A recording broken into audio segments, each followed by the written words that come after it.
Hello students, आज का हमारा टॉपिक है माइटोसिस। कल हमने बात की थी सेल साइकिल के बारे में। सेल साइकिल में जो फेजेस आपको बताई गई थी G1 S G2, G2 के बाद जो M फेज स्टार्ट होती है, उस M फेज को हम मल्टीप्लिकेशन फेज या उसको हम माइटोसिस कह रहे हैं। अब देखिएगा माइटोसिस में कौन कौन सी सब फेजेस होंगी और इसमें क्या क्या इवेंट्स होंगे। मैं आपको बता दूं कि हर ऑर्गेनिज्म की सोमेटिक सेल में जो डिवीज़न होता है वो माइटोसिस ही होता है। Is it clear? जैसे हम भी कभी जाइगोट थे तो उसके अंदर लगातार माइटोसिस होते हुए आज हम बिलियंस ऑफ सेल्स के बन गए हैं। तो सबसे पहले क्या होता है माइटोसिस? देखिए क्या है mitosis. Mitosis is produces two genetically identical cell. देखिए माइटोसिस को हम कहते हैं हिंदी में समसूत्री विभाजन, यानी कि इसमें एक जो पेरेंट सेल है, जितने इसमें क्रोमोसोम है उतने ही दोनों जो डॉटर सेल बनेगी उसमें होंगे, यानी कि क्रोमोसोम की संख्या पेरेंट सेल के समान ही होने के कारण इसे हम क्या कह रहे हैं, माइटोसिस या समसूत्री विभाजन। तो समसूत्री विभाजन वह विभाजन होगा जिसमें डॉटर सेल में क्रोमोसोम की संख्या पेरेंट सेल के समान ही होगी। Mitosis is referred to in following stage, यानी कि इसके अंदर ये फॉलोइंग स्टेजेस चलेंगी, जिसमें हम एक एक करके बात करेंगे अभी प्रोफेज़, मेटाफेज़, एनाफेज़, टेलोफेज़ की, और इन फेजेस में क्या क्या इवेंट्स होंगे वो सब हम एक एक करके देखते हैं। देखिए सबसे पहली स्टेज होगी प्रोफेज़। पहली स्टेज का नाम है प्रोफेज़, जो सबसे लंबी फेज़ होगी, यानी सबसे लंबे समय तक जो फेज़ चलेगी मल्टीप्लिकेशन फेज़ में वो होगी प्रोफेज़। और इस प्रोफेज़ में क्या होगा आप ये देखें, ये एक न्यूक्लियस को मैग्नीफाई करके दिखाया गया है। इस न्यूक्लियस में आप देख रहे हैं कि जो क्रोमेटिन नेटवर्क है पूरा एक नेटवर्क की फॉर्म है, यानी कि हाईली कंडेंस्ड फॉर्म में है, जो धीरे धीरे अनकॉइल्ड हो रहा है, अनकंडेंस हो रहा है, और फाइनली कैसे गुणसूत्र यानी कि क्रोमोसोम्स में कन्वर्ट हो रहा है।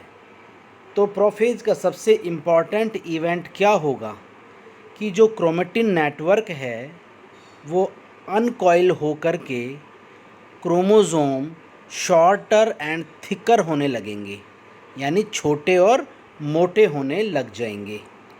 इन prophase the cell began the process of the division, यानी कि डिवीज़न के प्रोसेस की स्टार्ट जो करेगी, शुरुआत जो होगी वो प्रोफेज में होगी।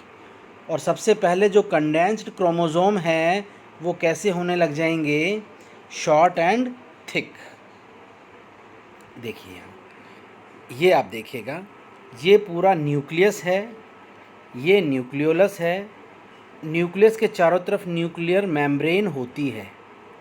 यहाँ पर क्या हो रहा है, सबसे इम्पॉर्टेंट काम कि न्यूक्लियोलर मेम्ब्रेन जो है, न्यूक्लियस मेम्ब्रेन जो है वो ख़त्म होती जा रही है, डिसअपियर होती जा रही है।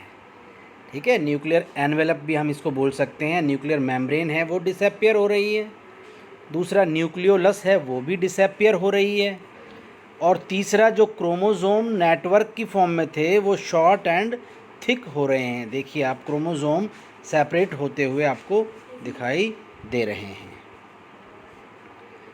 देखिए अगर मैं एक डायग्राम की फॉर्म में प्रोफेज को आपको दिखाऊं तो यहाँ देखिए क्या हो रहा है, क्रोमोसोम छोटे और मोटे हो गए हैं, क्लियरली विजिबल है।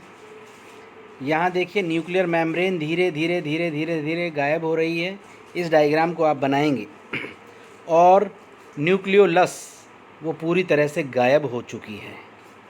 और चौथा सबसे इम्पॉर्टेंट इवेंट है, जो स्पिंडल फाइबर है या सेंट्रियोल है, वो डिवाइड करके अपोजिट पोल, देखिए एक पोल ये है और एक पोल ये है, तो ये धीरे धीरे कहाँ पहुँच रहा है, अपोजिट पोल पे पहुँच रहा है। तो प्रोफेज के अंदर 4 इम्पॉर्टेंट इवेंट्स आपको लिखने होंगे। क्या क्या? न्यूक्लियर मेम्ब्रेन डिसअपियर हो रही है, पहला आप लिखेंगे। दूसरा, न्यूक्लियोलस है वो डिसअपियर हो गई है। तीसरा, क्रोमोज़ोम हैं जो छोटे और मोटे हो गए हैं, शॉर्टर एंड थिकर हो गए हैं। और सेंट्रियोल डिवाइड करके अपोजिट पोल पर पहुंचने लग गया है। ये 4 बातें केवल आपको प्रोफेज में लिखनी है और ये वाला डायग्राम आपको बनाना है।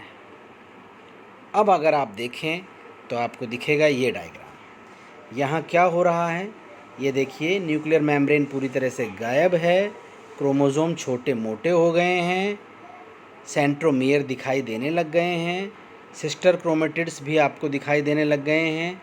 और देखिएगा जो सेंट्रियोल हैं उसके स्पिंडल फाइबर बनने लग गए हैं और ये अपोजिट पोल की तरफ जाने लग गए हैं। और एस्टर यानी कि जो इसके सराउंडिंग में रेज होती है वो भी दिखाई देने लग गई है। तो प्रोफेज के अंदर ये सारी चीज़ें होंगी और जैसे ही प्रोफेज कंप्लीट होंगी तो ये सारे क्रोमोज़ोम जो अभी हैफेज़ार्ड इधर उधर पड़े हुए हैं वो सारे सेंटर में अरेंज होंगे। देखिएगा नेक्स्ट स्लाइड में मेटाफेज में क्या हो रहा है। देखिए प्रोफेज में जो हो गया था उसके बाद आप देख रहे हैं कि मेटाफेज में क्या हो रहा है। मेटाफेज में सारे क्रोमोज़ोम मेटाफेजिक प्लेट पर अरेंज हो गए हैं। यहाँ देखिए आप, ये मेटाफेजिक प्लेट पर क्रोमोज़ोम अरेंज हो गए हैं, सेंट्रियोल अपोजिट पोल पर पहुँच गए हैं और अपोजिट पोल पर पहुँचने के बाद यहाँ से स्पिंडल फाइबर निकल रहे हैं जो क्रोमोज़ोम के सेंट्रोमियर से जुड़ रहे हैं। ये देखिए क्रोमोज़ोम के सेंट्रोमियर से जुड़ रहे हैं।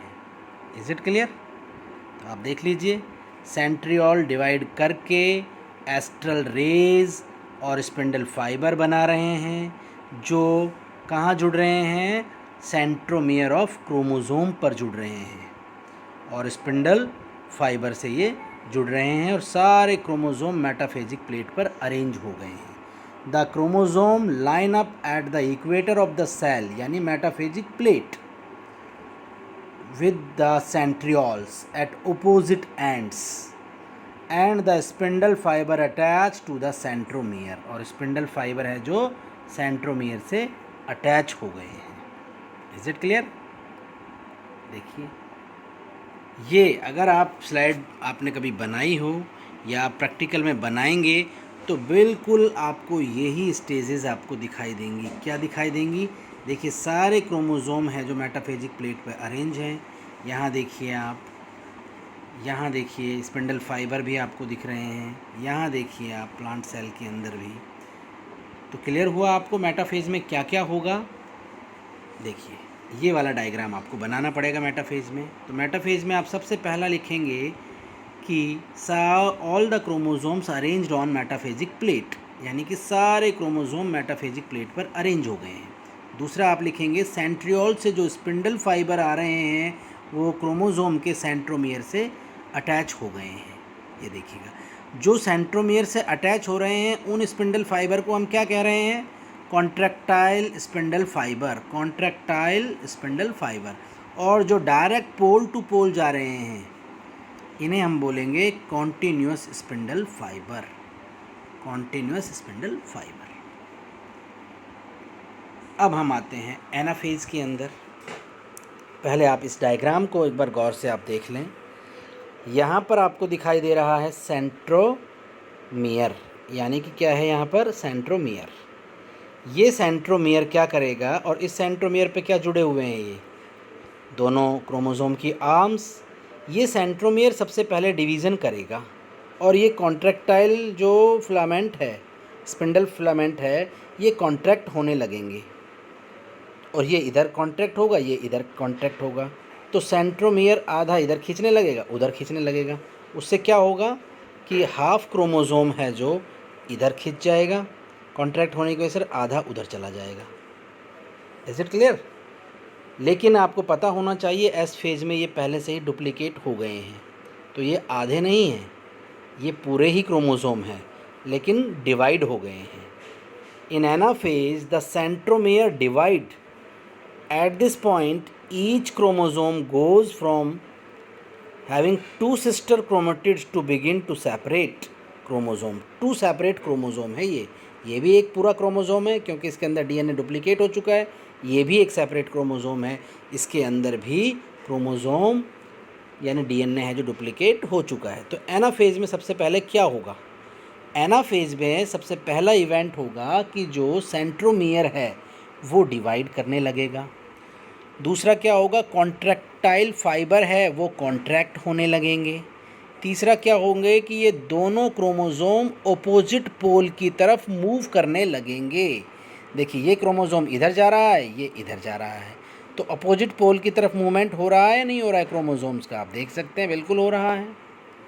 Is it clear? तो सबसे इम्पॉर्टेंट इवेंट क्या हो रहा है कि ये क्रोमोज़ोम अपोजिट पोल की तरफ मूवमेंट करना स्टार्ट कर रहे हैं। यहाँ आप देख सकते हैं बिल्कुल जो माइक्रोस्कोपिक स्लाइड है उसके अंदर भी क्या हो रहा है। Spindle fibre contract and the chromosome are pulled to opposite poles. ये देखिए यहाँ जो स्पिंडल फाइबर है वो सिकुड़ रहे हैं, कॉन्ट्रैक्ट हो रहे हैं, और क्रोमोज़ोम है जो अपोजिट पोल की तरफ मूवमेंट कर रहे हैं। और यहीं आप देख रहे हैं कि क्रोमोज़ोम की साइज़ भी पता लग रहा है। देखिए ये वी शेप क्रोमोज़ोम है, ये एल शेप है। तो क्रोमोज़ोम की साइज़ का स्टडी हम कहाँ करते हैं? एनाफेज के अंदर। Is it clear? अब आप देखिए ये एनाफेज का पिक्चर था जो हमने देख ही लिया है। अब आप आइए देखिए टेलोफेज में। इस फेज़ में क्या हो रहा है? टेलोफेज के अंदर क्या होगा कि जो अपोजिट मूव कर रहे थे क्रोमोज़ोम, यानी कि अपोजिट डायरेक्शन में जो जा रहे हैं क्रोमोज़ोम, ये जब अपोजिट डायरेक्शन में यहाँ पहुँच जाएंगे तो सारे स्पिंडल फाइबर और कॉन्ट्रैक्टाइल फाइबर है जो डिसअपियर हो जाएंगे। जिससे क्या होगा? यहाँ देखिए आप अपोजिट पोल पर पहुँच गए हैं क्रोमोज़ोम, तो सारे जो स्पिंडल फाइबर कंटिन्यूस फाइबर हैं डिसअपियर हो गए हैं। और यहाँ सबसे इम्पॉर्टेंट बात जो आपको देखनी है, न्यूक्लियर मेम्ब्रेन दोबारा से बनना स्टार्ट हो गई है, न्यूक्लियोलस दोबारा से आ गई है, और जो क्रोमोज़ोम है वो अनकॉइल होकर के क्रोमेटिन नेटवर्क बनाएंगे। तो टेलोफेज में क्या होगा? टेलोफेज में जो अपोजिट डायरेक्शन में मूव कर रहे थे क्रोमोज़ोम वो पोल पर पहुंच जाते हैं और अनकॉइल होकर के क्रोमेटिन नेटवर्क बना लेते हैं। पहली बात। दूसरी बात क्या होगा कि इसके चारों तरफ न्यूक्लियर मेम्ब्रेन रीअपियर हो जाएगी। तीसरी बात, न्यूक्लियोलस बन जाएंगी और सेंट्रियोल भी अपोजिट पोल पे आ जाएगा। In telophase the nucleus actually divide, यानी कि अब न्यूक्लियस डिवाइड हो करके दो न्यूक्लियस बना चुका है। आप देख सकते हैं the chromosome are at the pole of the cell, और क्रोमोज़ोम कहाँ पहुँच गए? पोल पे पहुँच गए हैं सेल के। न्यूक्लियर मेम्ब्रेन रीफॉर्म हो गई है around the two sets of chromosomes. आप इलेक्ट्रॉन माइक्रोस्कोप में भी आप देख सकते हैं न्यूक्लियर मेम्ब्रेन बन गई है, अंदर पूरा क्रोमेटिन नेटवर्क बन गया है और न्यूक्लियोलस भी आ गई है। तो इस डायग्राम को आप देख सकते हैं, ये है टेलोफेज की जिसको आपको ड्रॉ करना है। अब सेल का न्यूक्लियस तो डिवाइड कर चुका है, लेकिन अभी साइटोप्लाज्म डिवीज़न नहीं हुआ है। साइटोप्लाज्म के डिवीज़न को हम कहते हैं साइटोकाइनेसिस, जो प्लांट सेल और एनिमल सेल दोनों में अलग अलग तरह से होता है। तो अब आप जानते हैं कि जो एनिमल सेल है उसके अंदर क्या होता है? सेल वॉल तो होती नहीं है। सेल वॉल नहीं होती है तो जो प्लाज्मा मेम्ब्रेन है वो ही अंदर की तरफ इनवेजिनेट करने लग जाती है। ये देखिए अंदर घुसने लग गई है और फाइनली ये दो सेल में डिवीज़न कर देगी। क्लीवेज स्टार्ट हो गया इसके अंदर, आप देखिए, division of the cytoplasm in animal cell a cleavage form. तो आप बोल सकते हैं कि एनिमल सेल में जो साइटोकाइनेसिस होता है वो कैसे होता है, प्लाज्मा मेम्ब्रेन में क्लीवेज फॉर्मेशन से, ठीक है, जिससे कि धीरे धीरे ये और डीप होता जाएगा और जो सेल होगी वो दो में डिवाइड हो जाएगी। Is it clear? अब प्लांट सेल में कैसे होगा? प्लांट सेल के अंदर होगा by formation of cell plate. आप यहाँ देखें, ये है सेल प्लेट फॉर्मेशन, यानी दोनों के बीच में बनेगी सेल प्लेट, जो अभी हम आपको बताते हैं। यहाँ देखिए, ये प्लांट सेल है, यहाँ पर एक बहुत मोटी क्या है, सेल वॉल है। सेल वॉल है तो ये इन्वेजिनेट तो होने नहीं देगी।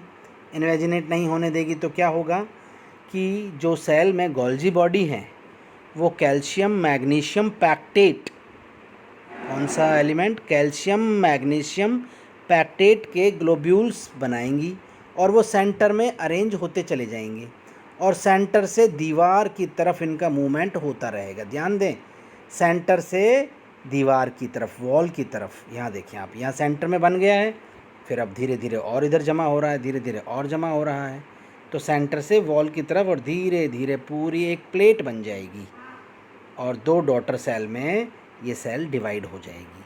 तो यहाँ कैसे हुआ, by formation of cell plate.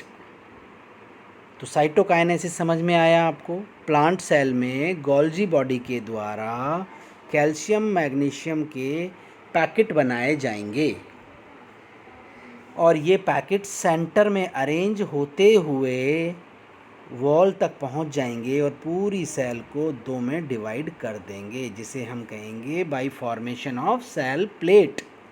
तो प्लांट सेल में सेल प्लेट बनने से साइटोकाइनेसिस होगा। तो ये था हमारा माइटोसिस। अब हम आपसे पूछते हैं इस माइटोसिस का सिग्निफिकेंस क्या है, फ़ायदा क्या है, इसका एप्लीकेशन क्या है इस माइटोसिस की, जो बहुत इम्पॉर्टेंट है। देखिएगा, कोई भी ऑर्गेनिज्म है, जब जाइगोट हम लोग थे तो एक सेल से बिलियन सेल बनी है, तो वो कौन से डिवीज़न से बनी है, माइटोसिस से। यानी कि किसी भी ऑर्गेनिज्म की ग्रोथ के लिए कौन सा डिवीज़न जिम्मेदार है, माइटोसिस। नंबर 2, अगर कोई घाव हो जाता है, वुंड हो जाता है, तो उसके हीलिंग के लिए कौन जिम्मेदार है, माइटोसिस। वुंड हीलिंग भी माइटोसिस से होगा। कुछ जो ऑर्गेनिज्म होते हैं यूनिसेलुलर, उनमें रिप्रोडक्शन का मोड भी माइटोसिस के द्वारा ही होता है, क्योंकि वो सेल है जो माइटोसिस से डिवीज़न कर जाती है और एक दूसरे से अलग होकर के नए ऑर्गेनिज्म बना देती है। तो ये थे सिग्निफिकेंस ऑफ माइटोसिस और पूरा माइटोसिस। आप इसको देखिएगा, इसका PDF भी हिंदी और इंग्लिश दोनों में मैं आपको शेयर करूँगा। Thank you.